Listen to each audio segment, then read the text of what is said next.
प्रश्नावली 4.3 के आगे के प्रश्नों को हल कर लेते हैं जहाँ से हमने छोड़ दिया था। तो वो जो प्रश्न है वो है प्रश्न क्रमांक 7। दो संख्याओं के वर्गों का अंतर 180 है। छोटी संख्या का वर्ग बड़ी संख्या का 8 गुना है। दोनों संख्याएं ज्ञात कीजिए। हमें ज्ञात क्या करना है? दो संख्याएं। तो यहाँ पे जो संख्या है एक तो छोटी रहेगी एक तो बड़ी रहेगी। तो हम यहाँ पे छोटी संख्या को मान लेते हैं। तो यहाँ पे लिखो, माना छोटी संख्या बराबर x है।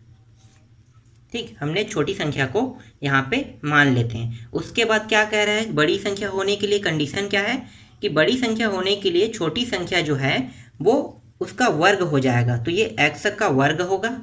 यहाँ पे पढ़ लेते हैं, प्रश्न में क्या कहा है कि छोटी संख्या का वर्ग बड़ी संख्या का 8 गुना है। तो देखो छोटी संख्या क्या है? x है। तो छोटी संख्या का अगर हम वर्ग करेंगे और बड़ी संख्या के साथ 8 का गुणा, मतलब 8 गुना, मतलब बड़ी संख्या के साथ 8 का गुणा कर देंगे तो बड़ी संख्या हमें प्राप्त हो जाएगा। अब यहाँ पे जो मान है 8, इसको इस पार ले आते हैं तो ये हो गया x का वर्ग। अब 8 नीचे में आ जाएगा और यहाँ पे बड़ी संख्या, तो हमें बड़ी संख्या यहाँ पे प्राप्त हो गया। छोटी संख्या का मान क्या प्राप्त हुआ? x, और बड़ी संख्या का मान x²/8 प्राप्त हुआ। अब आगे हल करते हैं प्रश्न के हिसाब से। तो यहाँ पे लिखो प्रश्नानुसार। प्रश्न में कहा है कि दोनों संख्याओं के वर्गों का अंतर कितना होना चाहिए? 180। तो बड़ी संख्या क्या है? x²/8। तो वर्ग करके दोनों का अंतर कर देंगे तो ये रहा, वर्ग कर देते हैं। और छोटी संख्या क्या है? x है, इसका भी वर्ग कर दिया और इन दोनों का अंतर 180 प्राप्त होगा। यहाँ तक समझ में आ गया? ठीक है। प्रश्न में क्या कहा है कि दोनों संख्याओं के वर्गों का अंतर, मतलब दोनों संख्या को हमें वर्ग करना है। तो देखो मैंने यहाँ पे वर्ग कर दिया, इसको भी और इसको भी वर्ग कर दिया। वर्ग करने के बाद इसका अंतर कितना प्राप्त हुआ? 180। अंतर का मतलब होता है माइनस, घटाना। तो घटा दिए तो अंतर आ गया 180। ठीक, यहाँ तक समझ में आ गया? चलो अब आगे हल करते हैं। तो ये हो जाएगा x का 4 घात और ये 8 × 8 कितना हो गया? 64, माइनस ये x का वर्ग। यहाँ पे कुछ नहीं तो यहाँ पे हम 1 लिख लेते हैं और ये हो गया 180। यहाँ पे देखो नीचे के दोनों हर बराबर नहीं, तो क्या करेंगे? बराबर करेंगे तो ये दोनों एक दूसरे से गुणा हो जाएगा। तो ये आ गया 64 आ जाएगा। इस 64 का इसके साथ गुणा करेंगे तो ये हो गया 64x का वर्ग हो जाएगा। 1 का इसके साथ गुणा करेंगे तो ये x का 4 घात का 4 घात, और यहाँ पे क्या लगा? माइनस, बराबर 180।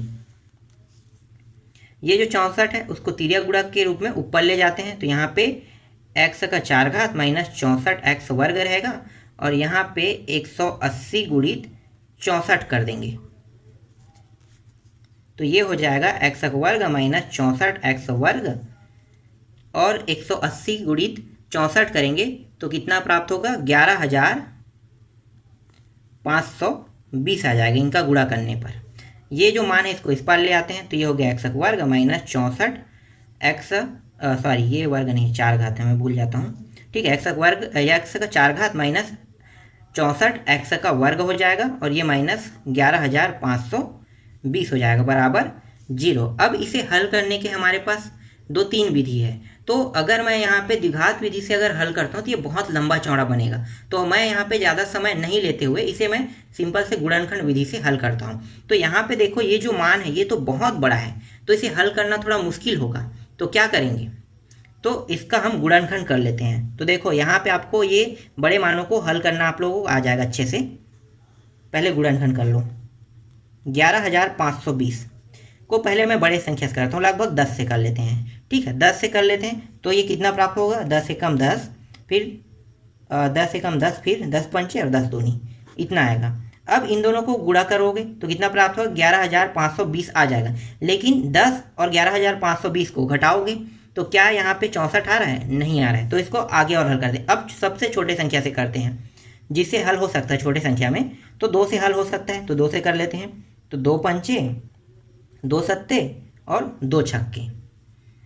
अब यहाँ पे देखो 10 × 20, एक संख्या अगर 20 है तो दूसरी संख्या क्या है? 576 है। गुणा करेंगे तो ये तो 11,520 आ रहा है, लेकिन जोड़े और घटाने पर 64 नहीं आ रहा है। तो फिर आगे और हल कर लेते हैं, फिर 2 से करके देखते हैं। तो ये हो गया 2 दूनी और ये हो गया 2 अट्ठे 16, फिर 2 अट्ठे 16। अब देखो 10 दूनी 20, 20 दूनी 40, एक संख्या तो 40 प्राप्त हो गया और दूसरी संख्या 288। अगर इन दोनों को गुणा करेंगे तो 11,520 आ रहा है, लेकिन जोड़े और घटाने पर क्या 64 आ रहा है? नहीं आ रहा है। तो क्या करेंगे, एक स्टेप और आगे बढ़ते हैं, 2 से फिर कर देते हैं, 2 एकम 2 चौके 2 चौके, 10 दूनी 20, 20 दूनी 40, 40 दूनी 80। ठीक है, तो 80 एक संख्या प्राप्त हो गया 80 और दूसरी संख्या क्या है 144 है। अब इसको हल करके देखते हैं, 144 में अगर मैं 80 को घटाता हूँ तो क्या प्राप्त हो रहा है? तो हाँ, यहाँ पे प्राप्त हो रहा है। तो हमारे पास एक संख्या 144 प्राप्त हो गया और दूसरी संख्या 80 प्राप्त हो गया। ठीक, समझ में आ गया। इन दोनों का गुणा करेंगे कितना प्राप्त हो? 11,520। तो इस तरह से देखो मैंने 11,520 को बहुत ही आसानी से गुणनखंड के रूप में यहाँ पे तोड़ दिया। तो चलो अब इसका उपयोग करते हैं। तो ये हो जाएगा, यहाँ पे थोड़ा सा मैं भूल गया हूँ, यहाँ पे थोड़ा सा और हल कर लेते हैं। यहाँ पे मैं इसे कुछ मान लेता हूँ, x के वर्ग को मैं यहाँ पे a मान लेता हूँ। ठीक है, तो यहाँ पे पूरा मान क्या बन जाएगा? a का वर्ग हो जाएगा माइनस 64 a हो जाएगा, क्योंकि मैंने x वर्ग को माना है। तो यहाँ पे इसका तो 4 घात है, मतलब क्या होगा, ये a का वर्ग हो जाएगा, ये 64 a हो जाएगा और ये माइनस 11,520 बराबर 0। इसे हम समीकरण 1 देते हैं, इसका हम उपयोग बाद में करेंगे। ठीक है, अब यहाँ पे इन मानों को रख देते हैं। तो ये हो गया a का वर्ग माइनस में रहेगा 144 और प्लस में रखते हैं 180 को, तो घटाएंगे तो 64 प्राप्त हो जाएगा। फिर 11,520 बराबर 0। यहाँ पे मैं a भूल गया हूँ। ठीक है, दोनों में a लिख लेते हैं, ये हो गया। अब दोनों जोड़ा बना लेते हैं। अब क्या करेंगे, दोनों जोड़ा में से जो जो बाहर निकल सकते हैं निकाल लेते हैं। यहाँ से a उभयनिष्ठ निकल गया, यहाँ पे बचा a माइनस 144, यहाँ से 80 बाहर निकल जाएगा और बचेगा क्या, a माइनस 144, क्योंकि 80 के पहाड़े में 80 एकम और ये 144 बार में कट जाता है, बराबर 0। तो यहाँ पे a का मान प्राप्त हो जाएगा, सॉरी यहाँ पे a माइनस 144 आ जाएगा और दूसरा जो मान है वो a प्लस 80 आ जाएगा। अब इसे आगे हल कर लेते हैं। तो ये हो गया a माइनस 144 बराबर 0, तो a बराबर 144 प्राप्त हो गया। इसी तरह से दूसरे को ले लेते हैं, a प्लस 80 बराबर 0, a बराबर माइनस 80। अब यहाँ पे देखो ये जो मान है वो माइनस में आ रहा है, तो माइनस में आ रहा है तो क्या संख्या जो है वो माइनस में होता है? नहीं। तो ये क्या होगा, ये जो मान है ये अमान्य रहेगा। ठीक है, ये मान क्या रहेगा, अमान्य रहेगा। अब ये जो a का मान है इसे हम यहाँ पे रख देते हैं समीकरण 1 में। तो समीकरण 1 में रखेंगे तो ये हो गया x का वर्ग बराबर a का मान 144, यहाँ से वर्ग हटाएंगे तो ये x बन जाएगा, अंडर रूट यहाँ पे आ जाएगा 144, तो ये अंडर रूट से बाहर निकलेगा तो 12 गुणित 12 मतलब x का मान यहाँ पे 12 प्राप्त हो गया। ठीक, तो x का मान कितना आ गया, x का मान 12 आ गया। तो छोटी संख्या का मान कितना प्राप्त हो गया, 12। यहाँ पे लिख लेते हैं, छोटी संख्या बराबर 12 प्राप्त हुआ तथा बड़ी संख्या बराबर, बड़ी संख्या क्या है, x का वर्ग अपान 8।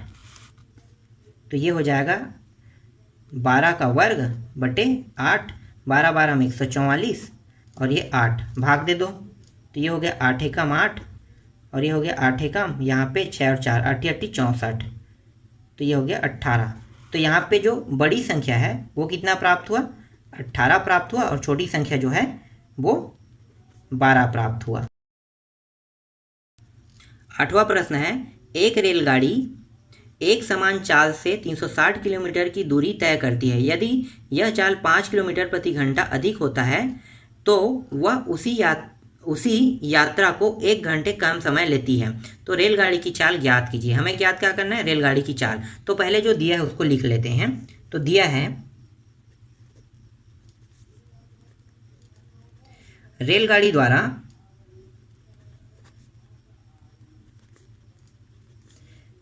तय की गई दूरी बराबर 360 किलोमीटर। रेलगाड़ी के द्वारा 360 किलोमीटर दूरी तय करेगा। तो अब हम मान लेते हैं, माना रेलगाड़ी की चाल बराबर x किलोमीटर प्रति घंटा हम मान लेते हैं। और यहाँ पे हम जिस सूत्र का उपयोग करेंगे वो है समय बराबर दूरी बटा चाल। हम इस सूत्र का हम उपयोग करेंगे।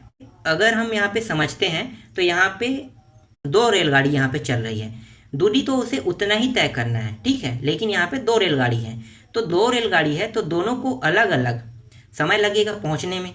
तो पहली जो रेलगाड़ी है उसके लिए समय को हम लेते हैं T1 मान लेते हैं, तो दूरी कितना है 360 का 360 रहेगा, और इसकी जो चाल है वो x किलोमीटर प्रति घंटा है। तो ये हो गया पहली रेलगाड़ी के लिए। अब दूसरी रेलगाड़ी के लिए समय निकालते हैं, तो दूसरी रेलगाड़ी के लिए जो दूरी रहेगा वो तो 360 ही रहेगा, लेकिन इस बार क्या कहें, दूसरी जो रेलगाड़ी की जो चाल है वो पहली रेलगाड़ी की चाल से 5 किलोमीटर प्रति घंटा अधिक चलता है। तो x जो है वो रेलगाड़ी की चाल है, तो इससे 5 किलोमीटर प्रति घंटा अधिक चल रहा है, तो ये दूसरी रेलगाड़ी की चाल है। अब क्या करेंगे, अब यहाँ पे हम लिखते हैं प्रश्नानुसार पहली रेलगाड़ी में दूसरी रेलगाड़ी को घटा देंगे, तो T1 माइनस T2 बराबर उसे कितना घंटा कम लगता है, 1 घंटा कम, इसीलिए यहाँ पे माइनस लग गया है। चलो अब इसके मान को रख देते हैं, तो 360 बटे x हो जाएगा, और ये हो जाएगा 360 अपान x प्लस 5 बराबर 1 हो जाएगा। यहाँ पे नीचे के मान बराबर नहीं तो बराबर कर लेते हैं, तो ये हो गया x का वर्ग प्लस 5x हो जाएगा, इसका गुणा इसके साथ करेंगे तो ये हो जाएगा 360x हो जाएगा, और प्लस 5 के साथ गुणा होगा तो ये हो गया 5 शून्य 0, और ये हो गया 5 छक्के 30, 5 या 15 और 3 18, ये हो गया 18 माइनस 360, ये हो जाएगा x, इसका गुणा इसके साथ होगा तो, और यहाँ पे है 1। ये दोनों मान सेम है, कट गया, एक प्लस में एक माइनस में था, इसलिए हमने इसको काट देते हैं, कट गया। यहाँ पे कितना है, अब यहाँ पे बचा सिर्फ 1800, ये जो नीचे एक मान है तिरा गुणा करके हम ऊपर ले आते हैं, तो ये हो जाएगा x वर्ग प्लस 5x हो जाएगा। इस मान को हम इस पर पक्षांतर करेंगे तो यहाँ पे 0 बचेगा, x वर्ग प्लस 5x माइनस ये हो गया 1800। अब हमें ऐसी संख्या ढूंढना है जिनका गुणा करने पर 1800 प्राप्त हो और जोड़े और घटाने पर 5 प्राप्त हो। तो ये मान तो बहुत बड़ा है, तो हमें ढूंढने में बहुत मुश्किल होगा, तो हम क्या करेंगे, यहाँ भी हम गुणनखंड विधि का उपयोग करेंगे। तो ये हो गया 1800, ठीक है, पहले मैं इससे 10 से कर देता हूँ, तो ये आ गया 10 से कम 10 और 10 अट्ठे और 10 शून्य, ये हो गया 180। अब मैं छोटे संख्या से करते जाता हूँ, ठीक है, तो यहाँ पे देखो इन दोनों को पहले गुणा करोगे तो 1800 तो आ जाएगा, लेकिन जोड़े घटाने पर 5 आ रहेगा, नहीं आ रहा है, तो अब छोटे से करते हैं, तो ये हो गया 2 निया 2 शून्य, 10 दूनी 20, एक संख्या 20 है, दूसरी संख्या 90, इसको घटा के देखो तो ये 70 आ रहा है, 10 दूनी 20, 70 आया, तो ये गलत आ रहा है, हमें 5 लाना है। फिर 2 से करके देखते हैं, तो 2 चौके 2 पंचे, अब देखो 10 दूनी 20, 20 दूनी 40, 40 आ गए एक संख्या और दूसरी संख्या 45, घटा के देखो 5 प्राप्त हो रहा है, मतलब पहली संख्या 40 होगी और दूसरी संख्या क्या होगी, दूसरी संख्या 45 होगी, ठीक। तो अब यहाँ पे हम इसका गुणनखंड आसानी से कर सकते हैं, तो गुणनखंड कर दो, तो 0 बराबर x square plus 45x minus 40x minus 1800, जोड़ा बना लो, तो इस जोड़े से x बाहर निकल गया, यहाँ पे बचा x प्लस 45 बचा, यहाँ पे 40 को बाहर निकालते हैं और यहाँ पे x प्लस 45 बचा, यहाँ पे माइनस मैंने बाहर निकाला तो कोष्टक के अंदर क्या होगा, दोनों मान प्लस में आ गया, बराबर 0, तो ये हो गया x प्लस 45 और ये हो जाएगा x माइनस 40। एक बार इसको लेके हल करते हैं, दूसरी बार इसको, तो x प्लस 45 लेके हल करें बराबर 0, तो x का मान यहाँ पे प्राप्त हो गया माइनस 45। तो यहाँ पे जो चाल है वो कभी भी माइनस में प्राप्त नहीं होगा, तो इसलिए क्या होगा, ये मान जो है वो अमान्य रहेगा, ठीक है, ये मान अमान्य हो गया। अब दूसरे को हल करके देखते हैं, x माइनस 40 बराबर 0, x बराबर 40, तो x की जो चाल है, जो x का मान है वो 40 प्राप्त हो रहा है, मतलब रेलगाड़ी की चाल कितनी है, 40 किलोमीटर प्रति घंटे है, तो यही क्या है, इसका आंसर है, ठीक, समझ में आ गई है। चलो आगे बढ़ते हैं अगले प्रश्न की ओर। अगला प्रश्न है, 2 पानी के नल एक साथ एक हौज को 9 सही 3/8 घंटों में भर सकते हैं। बड़े व्यास वाला नल हौज को भरने में कम व्यास वाले नल से 10 घंटे कम समय लेता है। प्रत्येक द्वारा अलग से हौज को भरने में लगा समय ज्ञात कीजिए। हमें ज्ञात क्या करना है, हौज द्वारा भरने में लगा समय हमें ज्ञात करना है। तो चलो यहाँ पे देखते हैं हम, यहाँ पे मैंने पहले से थोड़ा सा यहाँ पे लिख लिया क्योंकि ये बहुत ही लंबा प्रश्न है। और चलो देखते हैं। यहाँ पे देखो, माना छोटे नल से हौज को भरने में लगा समय x घंटे। ठीक है, हमें हौज को भरने में लगा समय ज्ञात करना है। तो छोटे नल से अगर भरते हैं तो उसे x घंटे लगते हैं, और अगर उसको अगर हम 1 घंटे में अगर भरेंगे तो यहाँ पे देखो 1 घंटे में छोटे नल से हौज को भरने में समय अगर लेते हैं, ये तो कुल समय है, लेकिन अगर 1 घंटे में भरेंगे तो क्या होगा, 1/x घंटे हो जाएगा। इसी तरह से बड़े नल को कुल मतलब टोटल समय भरने में लगा समय का जो मान है वो x - 10 घंटे, मतलब बड़े नल से अगर भरेंगे छोटे नल की मुकाबले उसे 10 घंटे कम समय लगेगा। तो 1 घंटे, ये तो कुल समय है, तो अगर हम 1 घंटे में बड़े नल से हौज को भरने में लगा समय बराबर 1/x - 10 घंटे होगा। अब हम प्रश्न के हिसाब से हल करते हैं। तो यहाँ पे लिख लेते हैं प्रश्नानुसार। अब हमें दोनों को साथ साथ लेना है क्योंकि दोनों को भरने में लगा समय है। तो दोनों को भरने में लगा समय, तो एक एक वाला मान निकाल लेते हैं। 1/x प्लस 1/x - 10, और दोनों को भरने में जो समय लगा है वो है 1 कितना है, ये भी नीचे में आएगा 3 सही, सॉरी कितना है, 9 सही है क्या, हाँ 9 सही है, 9 सही 3/8 है। तो अगर मैं इसको हल करता हूँ तो 9 सही 3/8 को हल करूँगा तो ये प्राप्त होगा 9 8 72 और प्लस 3/8, मतलब ये हो जाएगा 75/8 आ जाएगा। तो इसके स्थान पे हम 75/8 रख सकते हैं। तो ये हो गया 1x प्लस 1/x - 10 बराबर 1/75/8।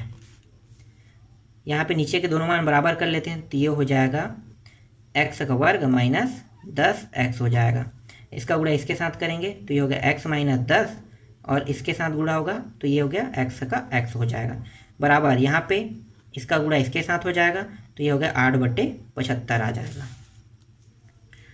ये दोनों मान को जोड़ेंगे तो 2x - 10, और ये हो जाएगा x का वर्ग माइनस 10x बराबर, ये हो गया 8 और ये 75। यहाँ से 2 उभयनिष्ठ निकाल लेते हैं, 2x - 5 और ये हो गया x का वर्ग माइनस 10x बराबर 8/75। 2 1 कम 2 चौके कट गया। अब इसका गुणा इसके साथ कर देते हैं, तिरिया गुणा करेंगे तो ये वाला गुणा इसके साथ, इसका गुणा इसके साथ होगा तो ये हो जाएगा 75x माइनस 75 का 5 के साथ गुणा करेंगे, 5 5 25 का 5, और ये हो गया 5 7 35 2 37, ये आ गया इतना। फिर इसका गुणा इसके साथ करेंगे तो ये हो गया 4x का वर्ग माइनस ये हो गया 40x हो जाएगा। ये जो मान है इसको इस पर पक्षांतर कर देंगे तो यहाँ पे बचेगा 0, 4x का वर्ग माइनस 40x, ये इस साइड आके हो जाएगा माइनस 75x, और इस साइड आके ये वाला मान हो जाएगा प्लस में 375। आगे हल करते हैं तो ये हो जाएगा 4x का वर्ग माइनस ये हो गया 5 और 7 और 4 11, ये हो गया 11, तो 115x प्लस 375। अब इसे अगर हम हल करते हैं तो इसे गुणनखंड से भी हल कर सकते हैं और द्विघात समीकरण से भी। तो मैं इस बार इसको द्विघात समीकरण से हल करता हूँ। ठीक है, तो चलो द्विघात समीकरण से हल कर लेते हैं। तो द्विघात समीकरण से हल करने के लिए यहाँ पे a का मान चाहिए, a का मान 4, b का मान माइनस 115 और c का मान 375 हो गया। द्विघात सूत्र क्या है? द्विघात सूत्र है minus b plus minus b square minus 4ac और ये 2a। मानों को रख दो तो b का मान कितना है, माइनस यहाँ पे है माइनस 115 प्लस माइनस अंदर में माइनस 115 का वर्ग करेंगे माइनस 4 गुणित a का मान 4 गुणित इसका मान कितना है 375 और यहाँ पे 2 गुणित 4 हो जाएगा। चलो आगे हल करते हैं तो ये हो जाएगा 115, ये हो गया प्लस माइनस इसका वर्ग करेंगे तो इसका वर्ग करने पर ये आ रहा है 13,225 और इन सभी का अगर गुणा करते हैं तो गुणा करने पे आ रहा है 6,000। ठीक है, ये हो गया 6,000 और ये हो गया 8, ये प्राप्त हो गया 8। तो ये हो गया 115 प्लस माइनस घटा दो तो घटाने पर ये आ रहा है 7,000, यहाँ पे 0 सॉरी ये नहीं 5 है, 5 2 2 और 7, ठीक है। तो 7225 आ रहा है। 7225 का अगर हम यहाँ पे वर्गमूल पे निकालते हैं तो ये कितने का वर्ग होगा, तो चलो इसको निकाल लेते हैं। तो इसे निकालने का एक तरीका है, इस वाले विधि से हम उपयोग करेंगे। 7 2 2 5, ठीक है, ये विधि जानते हो आप लोग। तो इसका जोड़ा बना लेते हैं। हमें ऐसी संख्या का यहाँ पे दो ऐसी संख्या को गुणा करना है, दोनों संख्या समान होना चाहिए, उससे अधिक नहीं। जैसे 6 गुणित 7 हम नहीं ले सकते, या 7 गुणित 8 नहीं ले सकते। हम लेंगे क्या करेंगे, अगर 6 का गुणा 6 से करेंगे तो 6 का गुणा 6 से ही होगा, 7 का गुणा 7 से करेंगे 7 गुणित 7 होगा। इस तरह से संख्या लेना है। तो यहाँ पे देखो 7 गुणित 7 के लेते हैं कितना 49, 8 गुणित 8 कितना होगा 64, 9 गुणित 9 81, अधिक हो रहा है तो हम क्या करेंगे 8 लेंगे। तो 8 गुणित 8 कितना होता है 64, ये आ गया, यहाँ पे 8 बार गया। घटा दो तो यहाँ पे प्राप्त हो रहा है 8 प्राप्त हो रहा है, और यहाँ पे 0। अब ये जो मान है इसको 8 को यहाँ पे जोड़ देते हैं, तो ये हो गया 16, और इन दोनों मान को उतार दो, ठीक है।